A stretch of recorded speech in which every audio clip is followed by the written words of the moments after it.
hear me out. Okay, these are the aftermarket mags that we're doing, and they look great. They have that negative offset. They push them out a little further for an aggressive handling type, you know, not quite pre-runner obviously, but you know, it puts them out there.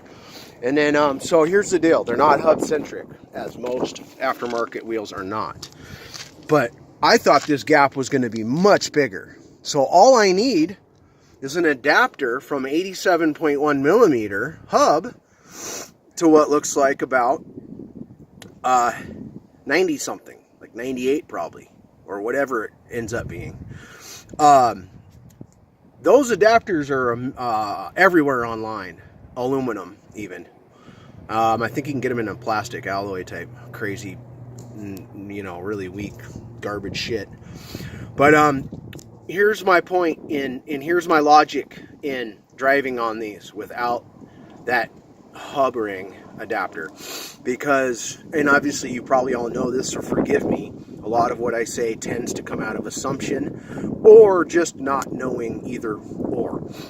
So I'm sure you already know that these lug-centric aftermarket wheels put the weight on the bolts, or I should say in this case, with the conical seat that I just got, probably that weight is distributed big time through that lug nut. Anyway, I got the 10 plus turns that I needed, which I wasn't getting with my flat lugs. And the only way to actually use those flat lugs on these, which they actually fit beautifully perfect in there. And if you get those 3-piece black ones, they look awesome. And I was going to do a gloss black cap. They would have looked beautiful on this truck, dude. Anyway, so we're going to switch up to chrome on aluminum.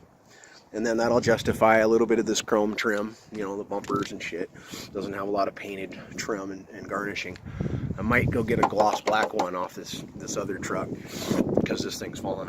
It's great condition, but one of the clips has it pushed up on one side. This should be a standard hub ring. I just can't order these online without touching things. Even if I think I have my measurements, I just don't want to do it. I want to put my hands on some shit. Anyway, let me know what you think. Let me know if you want to be here to help me with this. Let me know if I'm doing anything wrong that could be very dangerous.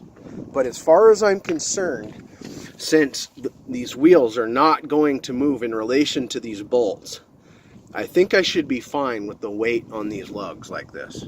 Obviously, in a perfect world, I'd rather have 6. But anyway, I think that's probably the main justification of them switching to 6, because aftermarket lugs or wheels came in big time around that era. So when they switched that up. So anyway, they never needed to deviate from the 5 on 5.5 that they had. I mean, why? You know what I mean? It's like, why? Anyway, it just fucking throws a wrench in the industry. Keeps the industry popping and flowing. Anyway, alright. Let me know what you think. Let me know if I'm going to Super Bowl with Grandma at Wally's. Rainy, wet, curvy roads, hills. Let me know if I'm safe.